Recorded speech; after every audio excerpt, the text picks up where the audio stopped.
Thing that said, take a look at what happened.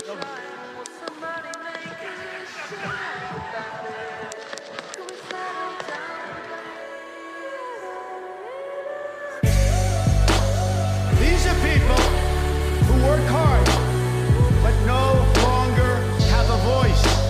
I am your voice. We live in an accelerated timeline where people like Gracchus, Marius, Sulla, and even Caesar are almost compounded into one. So where we're going, I think we live in an accelerated timeline where Trump is almost all of these guys. And I'd like to hear your guys' thoughts on this, but he's almost Gracchus and Marius and Sulla and Caesar into one. Because obviously history moves a lot faster today. So you're not going to see these waves. Everyone's saying, oh, why are you calling him Caesar already? There's still so many people before then, but I really do believe we live in an accelerated timeline where everything's kind of blurred into one general zeitgeist. Welcome, legionaries. It is I, your honored legate, the warrior philosopher, joined by my fellow legates, General Lance from Lance's Legion, and the Ark, also known as the Heroic Ideal. Today, we are on the precipice of very big events happening recently. Yesterday, the Trump assassination took place, and I do think there's quite a few parallels to our favorite topic, which is, of course, Rome. So, without further ado, what do we think about this, guys? Well, I mean, I'll just start off and say that this is some serious, Gracchi brothers, vibes going on. So, I mean, for those of you who don't know, basically, I'll give you the brief, right? So, every president, even if they are no longer sitting presidents, have a Secret Service detail. Every Secret Service detail has to follow them to whatever event they go to, and they clear out things, right? So they clear out buildings that might not be, positions in which assassins or whatever, they're basically security, right? Forever, for their entire lives, no matter if they're elected again or not. And so apparently in Butler, PA, Trump was holding a freaking, a show or whatever, a meeting. And basically it was out in the open. And the Secret Service had purposefully denied Trump extra security when he needed it. And second of all, they denied basic SOPs. So for instance, there was this rooftop building not so far away from the podium which he was speaking, and they refused to cover it. And a lot of people are believing that this was not just simply negligence, it was purposeful negligence. So it was malicious intent. And so, of course, this was the purge by which the would-be assassin who got domed and killed, rest in hell, by the way, ended up freaking dying on, right? Using this as a position to assassinate. And apparently this morning, there are people, there was an FBI agent that was sitting in and, posting on Facebook, basically insinuating that she wished that the assassin had actually killed this individual, a sitting individual of the FBI, right? So it just kind of paints the picture of what the similarity is to the past. And obviously, this is New Rome and all that kind of stuff. And, most political allegories are not apt to always kind of harken back to history. But the best way to probably explain this to you all, the viewer, is actually the revolution of the Gracchi, right? The Gracchi brothers were the populares, right? The first populists. And the idea was that at his time, the senators, the elites, were bringing in literal slaves and foreigners to Rome and basically driving the local Romans, the Roman citizenry, the middle class and the lower class, into absolute poverty, right? They're basically destroying their livelihoods and increasingly taking power of the levers of governance without any kind of consideration or well-being or welfare for the actual average Roman citizen. Because not only were they taking away all their jobs and money and income, but they were also taking away all their political power as well. And so the Gracchi brothers, what they did is basically a revolution, the tribunate revolution, which is to empower the tribune of the plebs with veto power, which basically would completely destroy the ability for the Senate House to actually successfully carry out legislation unilaterally, right? So There are not many good parallels in that respect. But here's the big thing: is that they were so popular, and that ultimately the threat of the tribunates revolution was so strong that the senators at one point came out of the Senate House, came from the rooftops, and pelted down on them and killed them with tiles and like literal like big terracotta clay tiles. I don't know if you guys are familiar with, like, in Italy there's these big like orange type clay tiles. So these things are heavy as heck, right? Shards are heavy, and they killed them, not because they did anything illegal or wrong or that their cause was wrong. It's because they were a threat to their power. And that's what you're seeing right now, is that there is an elite in the United States and throughout the West called the liberal elite. They hate, first of all, Westerners. They hate Americans, and they find themselves more in the company of foreigners because ultimately that's who they are. They're not like localers. What they are is basically a hostile and parasitic elite. And Trump represents the same threat that the Gracchi brothers represented to the Roman elites back in the day, which is, of course, holding them to account to good governance and to the interests of the Roman people. And in this case, of course, is Trump and people in his vein who basically are expecting people to govern in the good conscience and the welfare of Americans. And this upsets them, and it's clear to me. I don't know. Obviously, I don't have any hard facts or anything like that, but like it's clear to me that these people want to assassinate and destroy the livelihood of anyone who rises against them. So I think that's the interesting thing, is because many people cast us as conservatives, but I'm not a conservative. I'm not a conservative at all. Like, I think that's the other thing, is that we're patriots, and if it's the case that we have to like change the Constitution to ensure the welfare of the American people, so be it, and that's more than okay. And this is what's going to happen, though, is that these people want to freaking kill you instead of actually, observe the laws and legislation of the American Republic. I mean, if I remember correctly, it was Thomas Jefferson himself who said that we should void any laws that come at the expense of the common good. If it's the case that we're in crisis, then completely throw off all the laws and act in such a way that ensures the safety and well-being of the body politic. And I mean, these people are clearly an enemy to not only everything that's American, but everything Western, everything that is like literally decent and good. These people want to destroy it because they unfortunately have very sinister plots that extend beyond simply, denying your ability to actually voice your political opinions and so on, and your rights. So, I mean, that's my personal opinion of as far as the parallels between us and the Gracchi brothers. Yes, definitely. I think the Rome metaphor is very apt, especially since the United States was founded in some part with Rome in mind, of course. But my question really is, where is it all heading? Because you could look at the start of the Roman Empire, actually, in some ways, as the beginning of the end. And in some ways, it was a revival of the empire, a reform which prolonged the Roman project. And after the beginning of the empire, there was still a long ascendant path before the Roman people.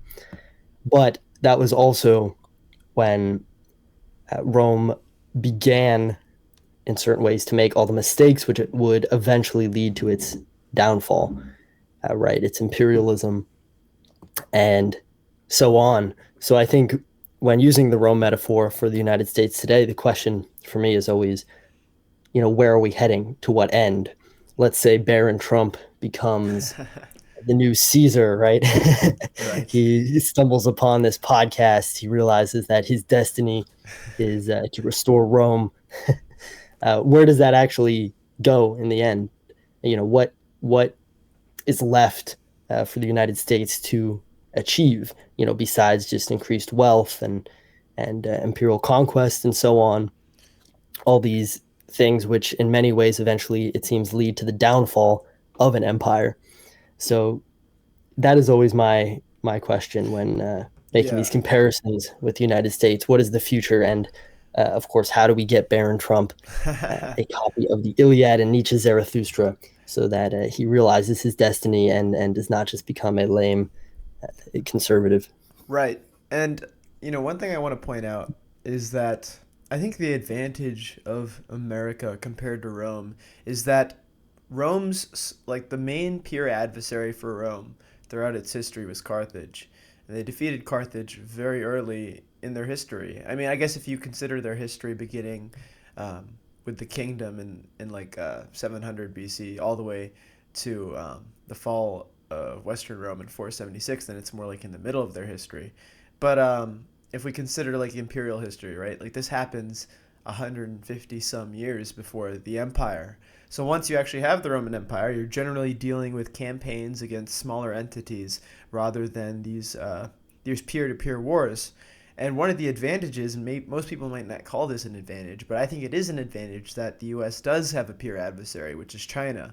And peer adversaries, to me, are necessary to invoke a spirit in a people, and potentially even a collective spirit eventually, much as we saw during World War II as well, where everybody buys into this existential threat that we must be better to meet. And I think, the Roman economy also is very unique in that a lot of it was driven by war, a lot of it was driven by expansion. But at a certain point, the empire couldn't expand anymore. And at a certain point, the empire was fighting all these, little groups of tribes rather than one major force, right? So, of course, without one major force, and this isn't 100% the case because you still have major horde invasions, from the Huns and the Vandals and whatnot. But generally, that's towards the end of their history once they're already in the decline. People think the United States is on a trajectory where it's almost guaranteed downwards, but I think we have a lot of advantages that Rome does not have. Of course, I mentioned the peer threat, but also if you look at the situation geopolitically in terms of just looking at resources, right? The United States has it within itself to be an autarky so easily. It could so easily be an autarky. We simply import the amount of oil we do, and we import a lot of the other food because it's cheaper right now. But if push came to shove, we could absolutely produce everything we needed in this country. You cannot say the same for China, which does not have an energy infrastructure sufficient to maintain a population of 1.3 billion, to maintain the industrial capacity that they have, to maintain the huge urban project which has taken place in the eastern part of the country near the coast. Like, they're building huge cities. So when we look at Rome, right, compared to the United States, I'm feeling quite bullish on the actual future of America. And I think with the proper doctrine, because we also have to recognize, and Lance and I have talked about this, I've talked about this on some of my other podcasts, is that where America differs from Rome in its inception is that though we are both republics, Rome was a republic founded by a military elite. And the United States obviously was founded by merchants. It was founded by merchants who, whether they came early on because of their puritanical beliefs, whatever, they came here and they made their bread as merchants. And of course, they had to be good fighters, so we can't deny that. But Rome were solely fighters. If you depends how much you want to believe in legend, but of course, the Latins came with Aeneas, and once Romulus was born, and once Romulus killed Remus and took over Rome, he gained power by getting all these horny young men essentially who were restless and wanted wine, women, and booty, and I mean booty as in like gold, not ass. So they didn't have anything. They were soldiers, they were vagabonds, they were outlaws, and of course, this history is captured in the myth, whether it's myth or reality, with the rape of the Sabines and the conquering of all the other local tribes in the area. But it's like Rome's foundation was one of martial excellence, and of course, the United States is far different. So the very identity of the United States is also very different. It's very individualistic. I mean, in our Constitution, right, what's guaranteed? The pursuit of happiness, pursuit of each individual's happiness. And this is not the case in Rome. Rome does have a strong individualism, but as Lance and I even talked about in our last podcast, it's like these states, right, with a martial ethos, their individualism falls within a collective identity. So, of course, the United States and Rome differ in a lot of ways. However, where are we going? And I think we could tie this conversation into where are we going. I think we live in an accelerated timeline where people like Gracchus, Marius, Sulla, and even Caesar are almost compounded into one. And I think there's different examples of individuals who perhaps allude a little bit to the sort of reformers or dictators early on in Rome. Because if you think about even during the Civil War, Abraham Lincoln needing to utilize executive powers, or FDR literally serving for 16 years. These things are not so unlike Marius serving like 8 terms and eventually being consul for life because they needed to fight the Cimbri and the Teutones. Like he needed to be in charge long enough to sustain the war effort, or Sulla becoming dictator. So where we're going, I think we live in an accelerated timeline where Trump is almost all of these guys. And I'd like to hear your guys' thoughts on this, but he's almost Gracchus and Marius and Sulla and Caesar into one, because obviously history moves a lot faster today. So you're not going to see these waves. Everyone's saying, oh, why are you calling him Caesar already? There's still so many people before then. But I really do believe we live in an accelerated timeline where everything's kind of blurred into one general zeitgeist. So I guess I'll pass it to Lance. What do you think? Yeah, I think it's just like the TikTok sped up tracks.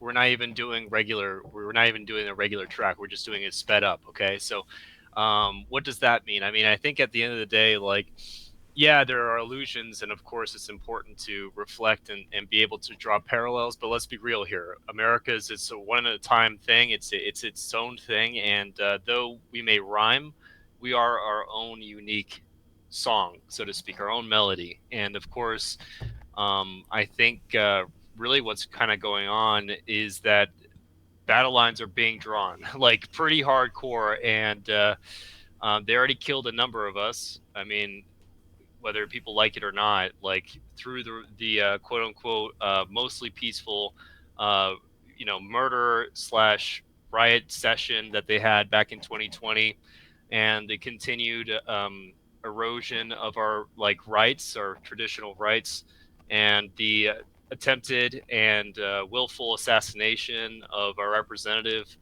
I think there are many different things which are happening, which kind of have illusions and resemblances to Rome that have already passed, that are embodied by a number of different archetypes. And that's because ultimately it's just as you said, the modern world is a lot smaller and a lot faster than 2,000 years ago, when it took forever for anything to happen, for rumors to spread and for people to galvanize. It takes the drop of a hat. And I'd like to draw people's attention to, for instance, the Arab Spring.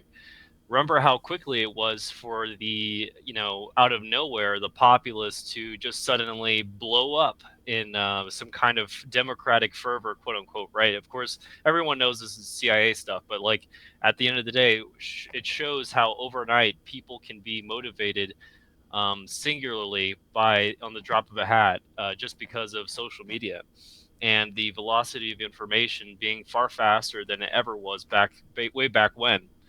And so I just think to myself, where are we? Well, in many ways, this is a path that's been trod by many different people, many different civilizations, many different times.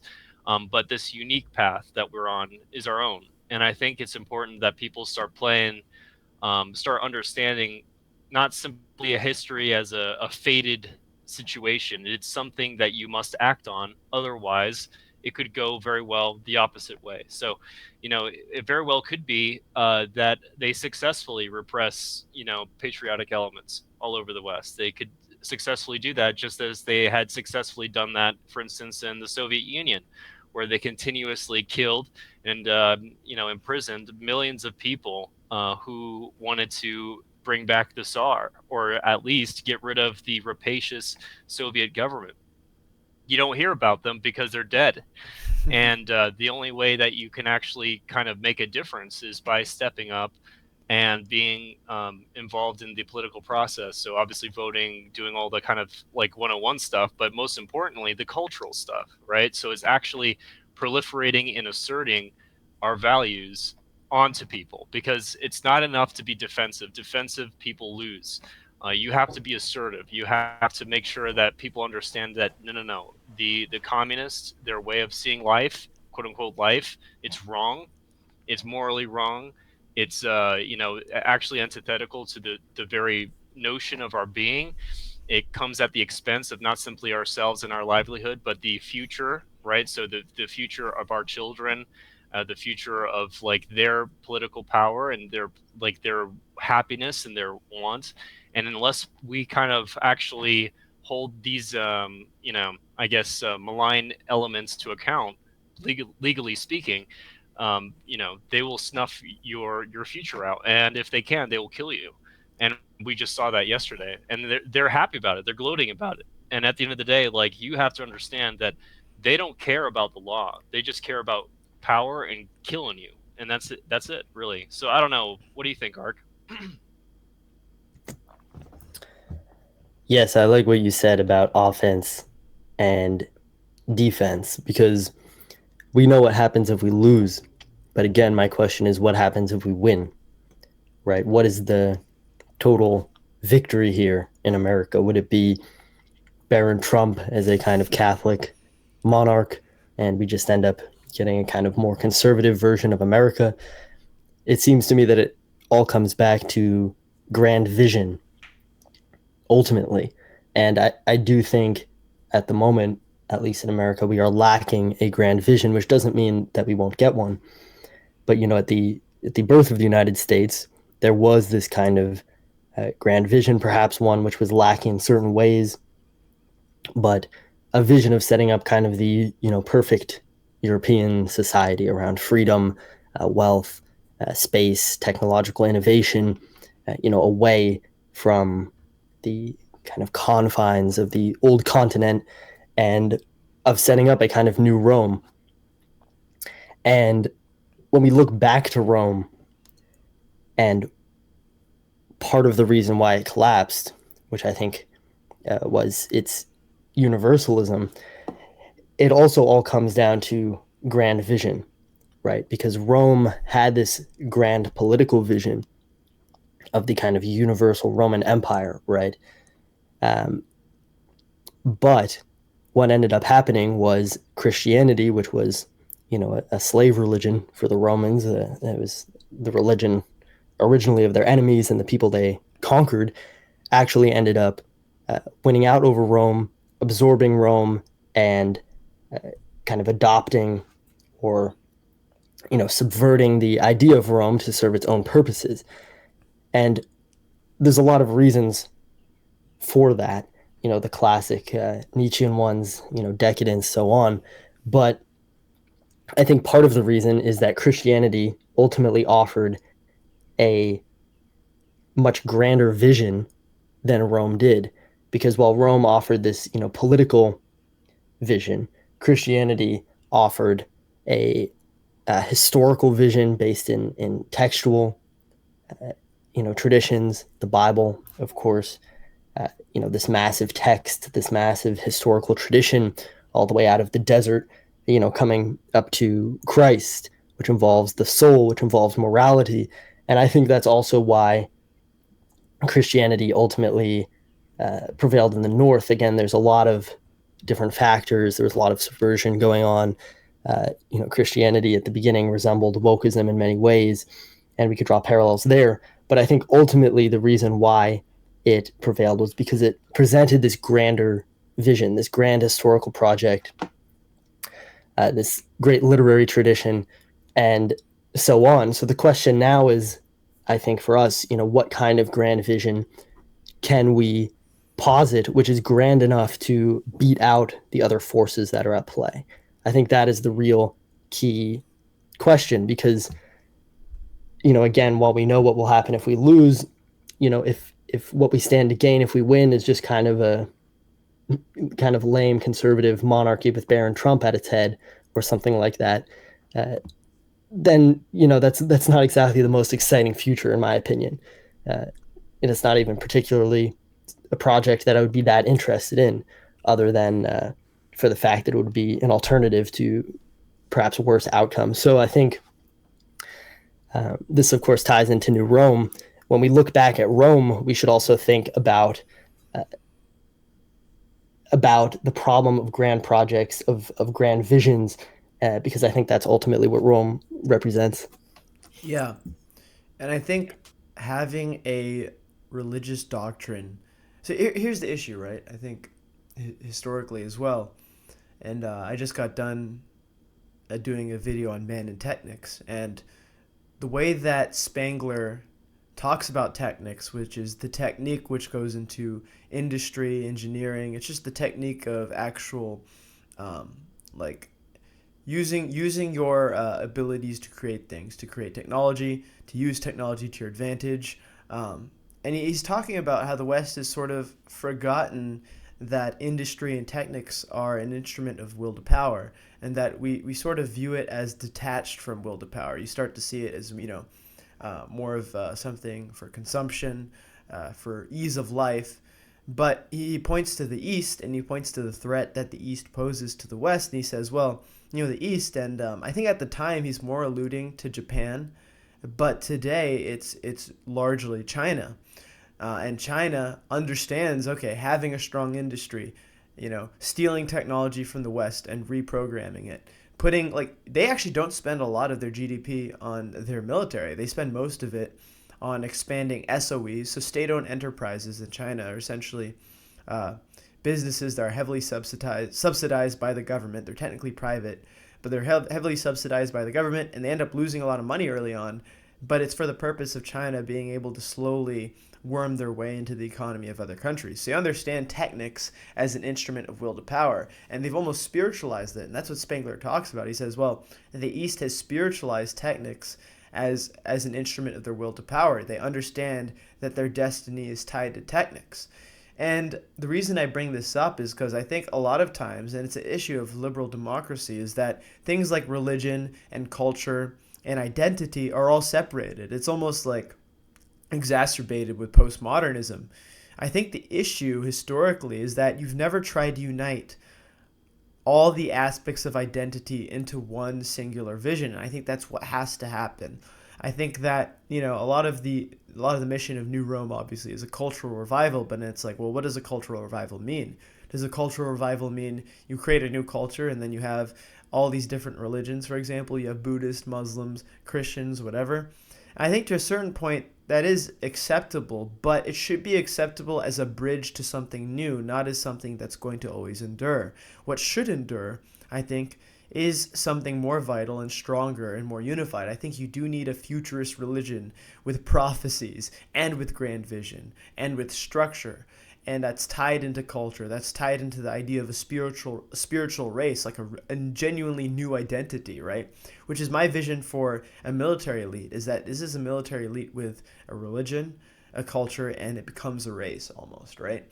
And the issue with historically, right, and why I think you sort of alluded to with Christianity taking primacy over Rome is, say what you will about Christianity, but it has a very clear end goal. And the end goal is, well, eventually there's going to be the second coming of Christ, and there's going to be a great war and a great rapture. And if you speak from your mouth and you believe in your heart, then you will go to heaven, right? You'll be saved. It's very simple, right? But simplicity and having that structure is a lot of the times, especially what the proletariat wants or the pleb. And it could be a very powerful thing. And I think what we need to do and our mission, right, because we essentially are architects, right? We're architects of a metaphysical future, a metaphysical vision. Me personally, I believe that our spiritual future is tied into technology, and that's how we realize our spiritual future. And our job becomes, well, how do you convince the pleb or the proletariat to be a part of this? Because we're not populist, right? We don't have to appeal to the masses. However, they do need a place in this hierarchy, a place in the system. And I think that there is a religiosity to what we want to achieve, even with technology. And you have to structure society in a way where everybody understands the fruits of their labor and where it's going. Spengler talks about this as well, is that the modern proletariat doesn't have any clue where the hell their efforts are really going towards. And part of it is because we live in a capitalist, liberal capitalist economy where everybody's primarily doing things just for their individual wealth. So of course the worker doesn't give a shit, because it's like, okay, well, I'm working so that this person makes more money. We have a spiritual vision. We have a grand vision. I think that grand vision goes to maximizing human potential in every arena, both on this earth and then eventually like what Musk is doing with wanting to colonize Mars. I think that's the noblest of things. It's one of the noblest of things, and we have to embrace a Faustian will to expansion. And like I said, like you said, the Romans don't really have this grand vision. We need to have a grand vision of constant expansion beyond what we have now into space. All this schizo shit, and we do that by creating a doctrine where everybody has a role, including the proletariat, including the pleb, and they have a role to contribute spiritually. That is as important as the leader in a lot of ways, but they have a role, right? And that's what we need. We need a doctrine and a structure for them, and that's what we don't have now, and that's what Rome didn't have before. Yeah, I agree, and I think that's something that people really take for granted, is that the organization of religion itself is the trump factor for winning, because before it was very organic. I mean, if you read into quote unquote pagan, or rather like the natural ethnic organization of religions prior to Christianity, prior to, of course, organized X, Y, and Z, it was very naturalized in the sense that it was organic, right? So you'd have basically, um, I guess the best way to explain it would be to tell you how it manifested, right? So you'd have a god of the the home hearth, right? You'd have basically a myriad of thousands of little gods, and thousands of smaller deities. For instance, there was a deity for concord and peace, so Concordia. There was a deity for actual land markers. So, for instance, the actual boundaries to territory was called terminalis, right? So there. So here's the thing: is that that's all well and good, but the issue is that there is no greater scheme to how these gods interrelate, how these spirits interrelate, and how is it that you're able to scale, right? And that's the issue, is because once you leave the physical location, a locus of that god or that divinity, it becomes ambiguous as far as where their sovereignty and power ends and where another one begins. Hence why there was so much syncretism in the ancient world, how there was so much honoring of even foreign gods, right? So if when the Romans went east, they always gave how do you say motives or votives to the foreign gods, especially in Egypt, for instance. And how is it that you're able to overcome this? Well, the Christians had this basically Neoplatonic idea, or the Platonic idea, which is the one, the unmoved. And so monotheism becomes a trump card, because no matter where you go, that God is present. That singularity is present, even if it's false and completely wrong and one of slaves. There is a power to that understanding, and I think the truth to the fact is that the gods are omnipresent and omniscient, omnipresent, but there was no way of expressing that to the average hoi polloi of the time, and therefore they were always outmaneuvered.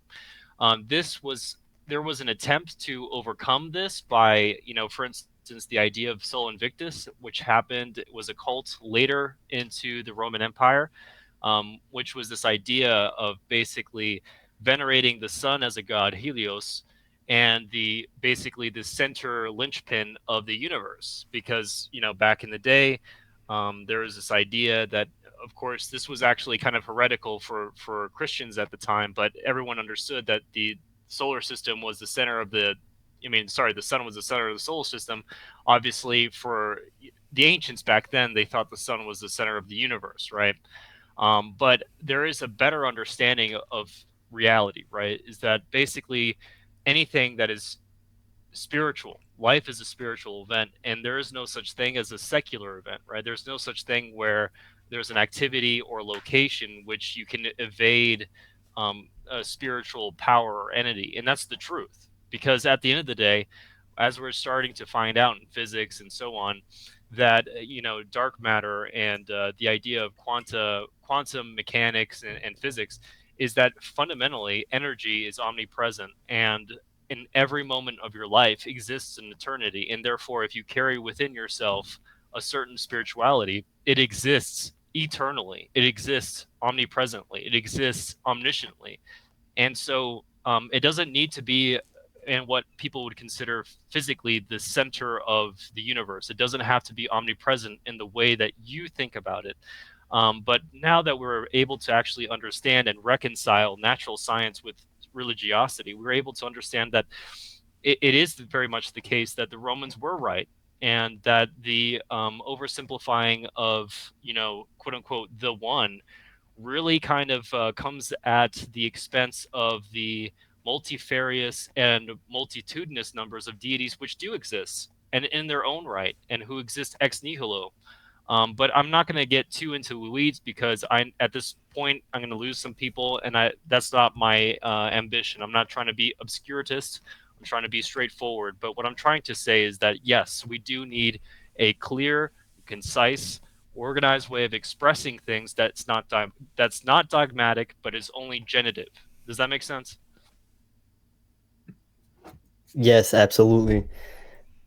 And I think that's why Rome is such an important symbol, especially if you look at the development of the New Testament as a reaction to Rome and an inversion of Rome.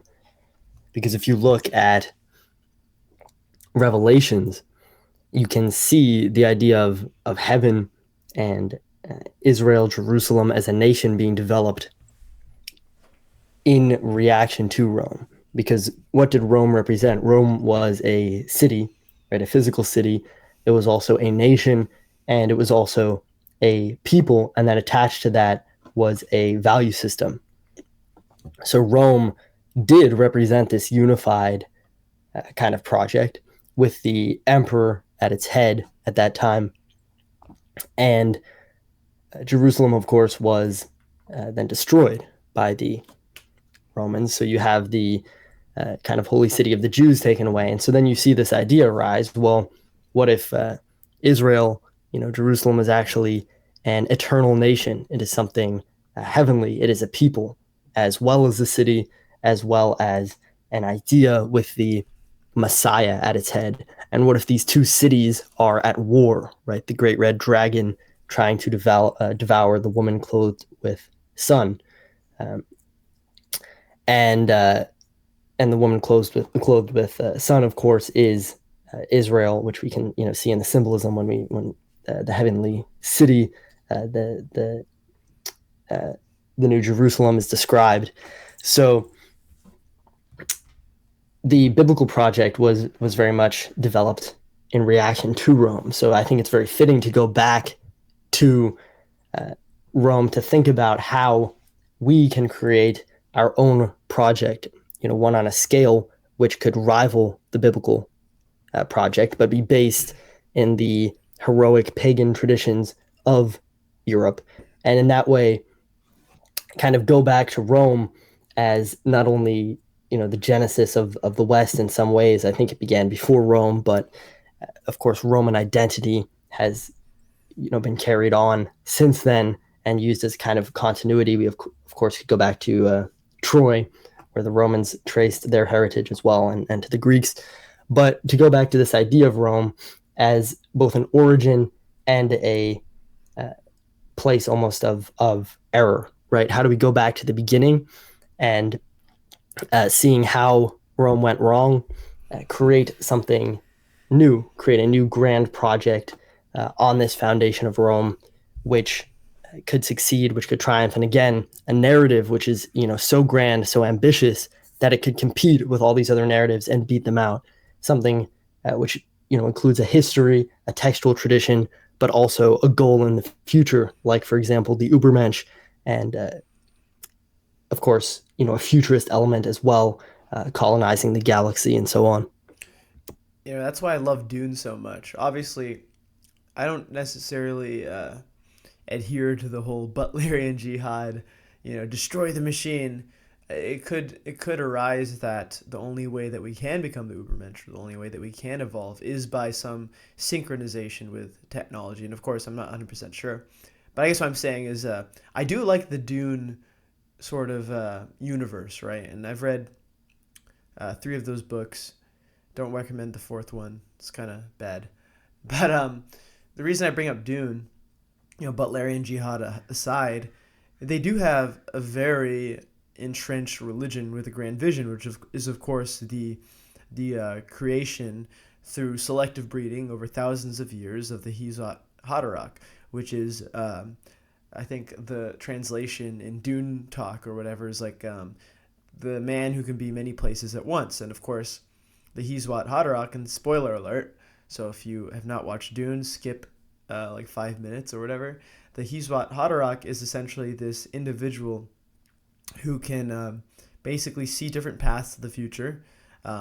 They generally have access to the blood memories of all their ancestors before. So actually, Paul Atreides comes from son of Atreus, so that's the line of Agamemnon in the Iliad. So the Atreides trace their ancestry back to Agamemnon, right, the son of Atreus.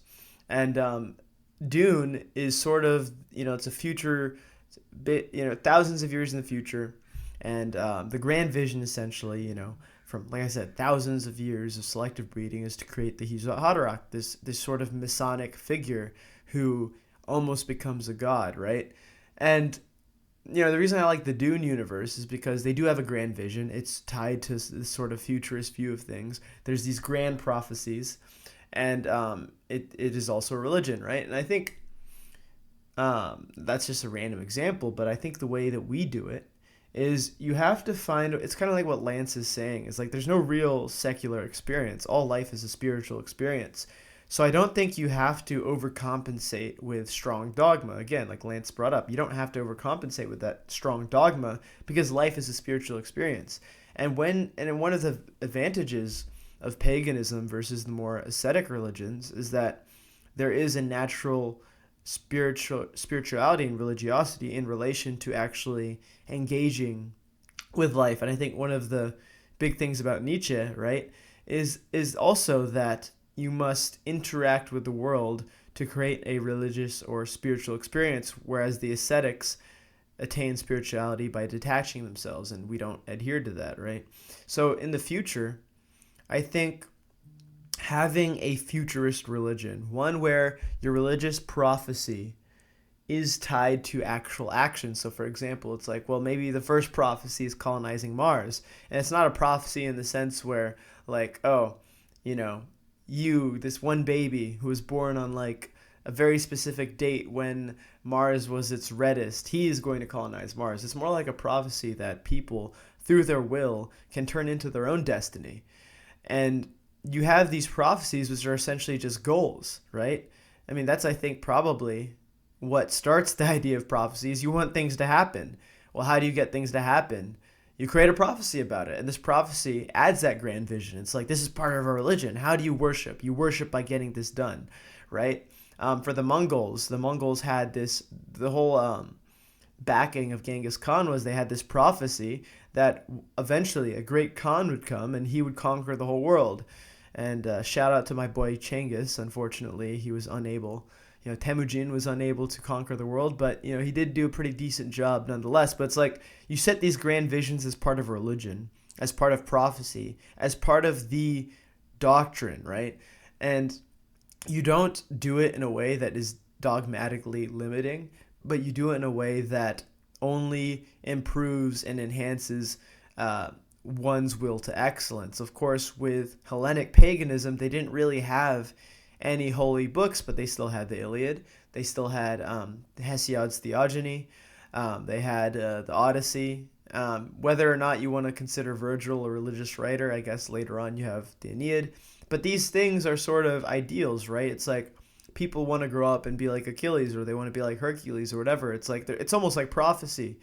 And the more that it's all about who you uphold as heroes or as people to admire in a society. And obviously today, who do we uphold as people to admire? You uphold businessmen who are rich and, have 3 Bugattis, and drink sparkling water. Because if you don't drink sparkling water, you're freaking gay, right? So it's like you have all these very individualistic, materialistic people, and that's like, okay, that's who you look up to. But the whole point of religion is to go out of your way to selectively choose who you want society to look up to, which prophecies you want them to fulfill, and what direction you want your collective group to go. And I think creating a futurist religion with prophecy, with ritual even, I think it's very important. But tying it into the natural world, tying it into science, tying it into technics, tying it into real movement of things, not just this other world, not just this ascetic world, even this super world, not even that. It's like we create the super world. We create the metaphysical world. It is a result of our action. It is a result of the material that we bend to our will, the way we bend nature. This is my concept of radical aesthetics. So that's kind of my view on that. Yeah, I agree. I mean, and I think also there is this risk we run by being too contrived, right? I think that's something you also have to take into account as well. And of course, to a certain extent, even our willful actions, the ones that we cognitively kind of formulate, that we think with our, our frontal lobes, these things are not something that kind of comes, I guess, arbitrarily. It comes because it just happens to be that way. It has to be organic as well.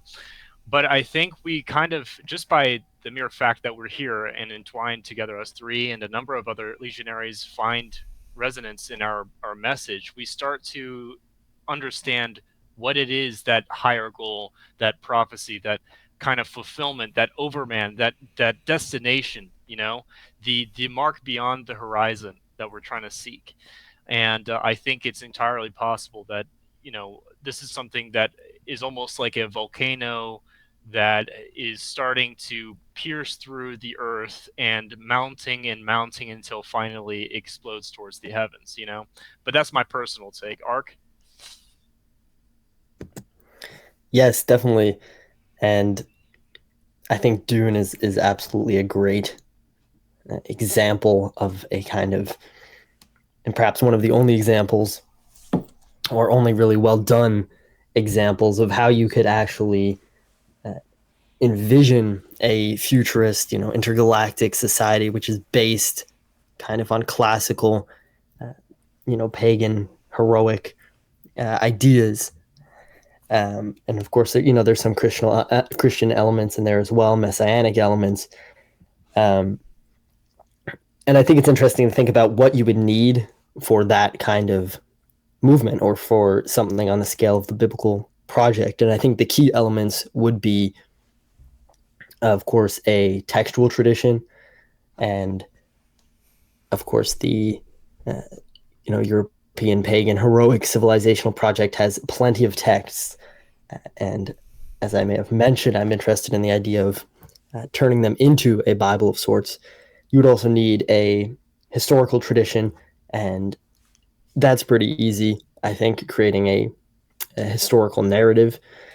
And then the final thing that you would need is something at the head of all of this, as you say, something active, something which is in some ways prophetic, but not something that you're just waiting around for, but an actual goal in history which you can act upon, and a political institution or a religious institution, even perhaps some kind of secret, mysterious, shadowy institution which could work to implement this. Right. And of course, the Christians have the church, which has become mostly ineffective now. But for a long time, that was very effective. And in Dune, you have the Bene Gesserit, of course. And that element, I think, is very important, that you can have a continuity through an institution or an order from one civilization to the next, through collapses, through falls, which can, just continue towards this goal. And that solves a lot of the issues that you have with the, collapse of the empire. I mean, imagine if you had, since ancient Greece, some kind of Apollonian order, which had continued in Rome and continued with this day. Just imagine the power there, the weight of history behind that institution. So, yeah, these are all very interesting things to think about. And, some people might say they seem a bit LARPy, but I think now this historical period is actually perfect for the creation of these sorts of things, especially with the internet, being able to coordinate people and coordinate these kind of projects not just in person, but across large swaths of geography and so on. Mm-hmm. Yeah, I mean, like, I don't think it's like I think the whole backlash against quote unquote LARPing is kind of this depoliticization and this materialization and this postmodernization of the sort of world we live in today. It's like the more you can turn these things into cringe, the more you can turn passion and feeling into cringe, then the less threat you as an establishment are going to have. If you can make all these things seem stupid, it's like, haha, you're just LARPing. It's like, well, the idea behind LARPing and the things that they represent are these very, very larger than life things that invoke emotion and sacrifice and evoke wanting to do more. And of course, that's exactly what threatens the establishment, is they don't want people who feel literally everything in modernity is structured to make you feel less. Antidepressants,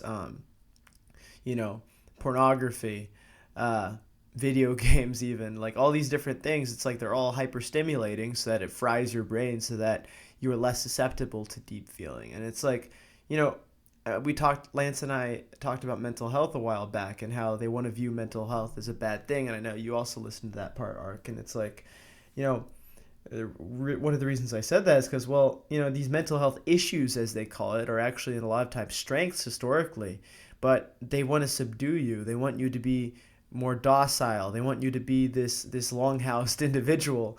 And maybe that sounds conspiratorial, but it's true.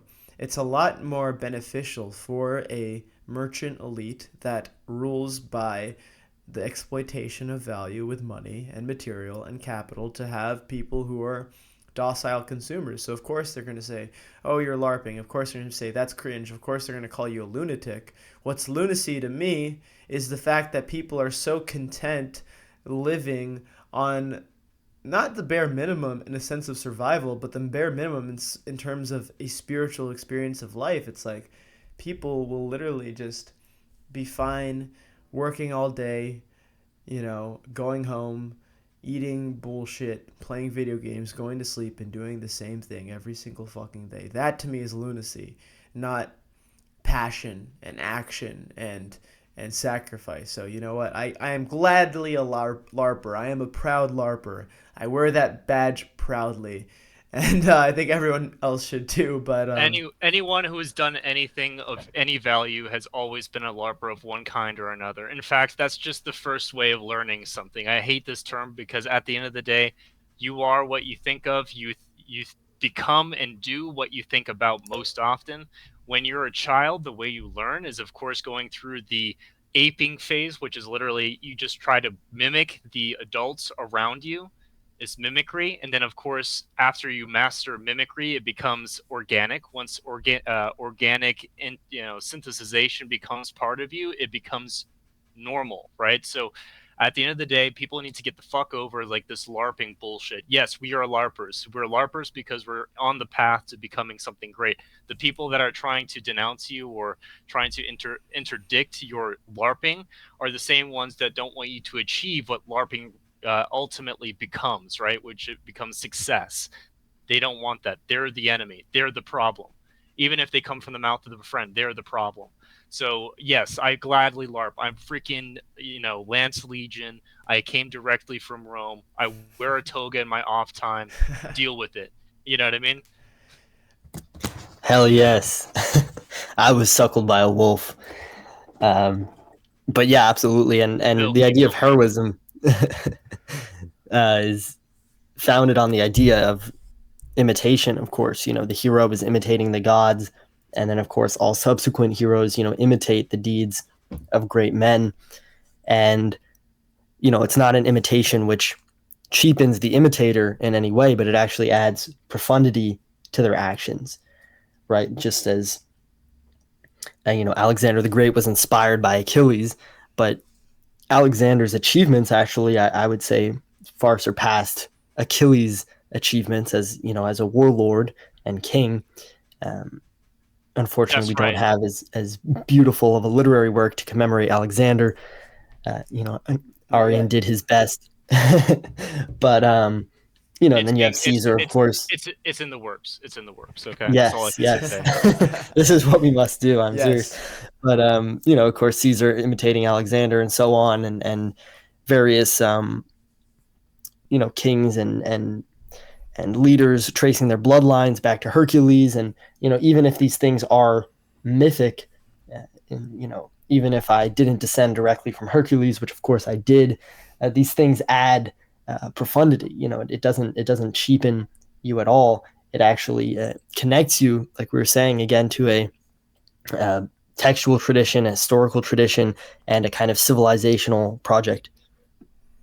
Exactly. And I think we talked about some good stuff today, and I'll give you guys a chance if you guys want to mention anything else. But I just want to point out that I am certainly not a LARPer. As I mentioned to Ark yesterday, I can actually trace my Russian aristocratic line all the way back to 1240. We are the House of Saltykov, members of the Russian nobility. And now that the Romanovs are gone, there is a vacuum that must be filled. Russia is without an emperor, without a Tsar, and this is a very bad thing. And I would like to announce my intention to. I am going to hire a family historian, and I'm going to write up a casus belli to assert my claim over the Russian throne. So I expect your full support, legionaries. Yes, yes, I believe this. And also, just corollary though, I think, in all seriousness, life isn't a TV show. Life isn't a video game. Life isn't a historical documentary. Life is real. It's happening now. The things that you're seeing are happening, and they have effects on you. Everything that happens affects you. Nothing is impersonal. Everything is personal. So it's up to you, the person listening to this, decide whether your life is one of the audience or to be part of the play. Are you going to be an actor, or are you going to be a passive participant? Are you going to do what they tell you to do, or are you going to follow your heart?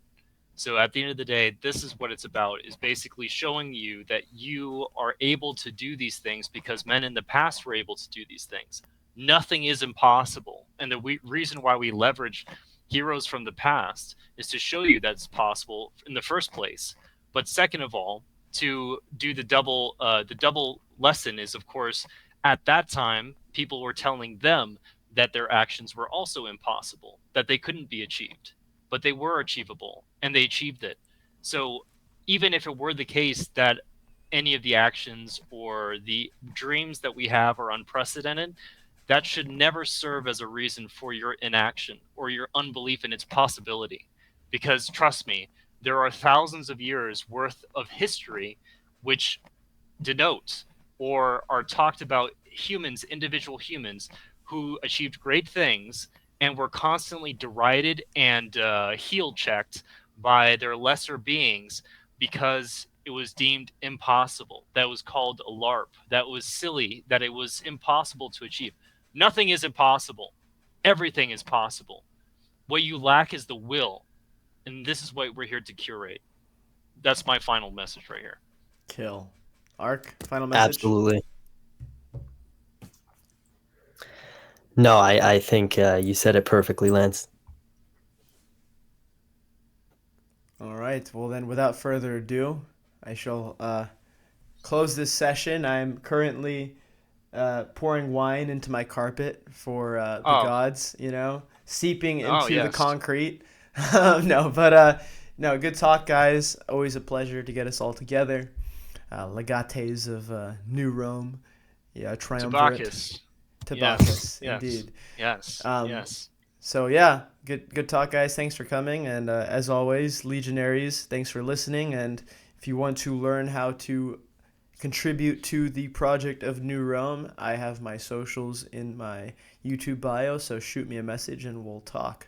But without We're looking further for ado, legionaries. oh yes, the Legion is recruiting, so prepare yourself. Ave. But Ave Emperor Baron Trump. Ave. Ave. Anywho, as always, this is the Warrior Philosopher, building the foundations of the warrior philosophy, and we will see you next time.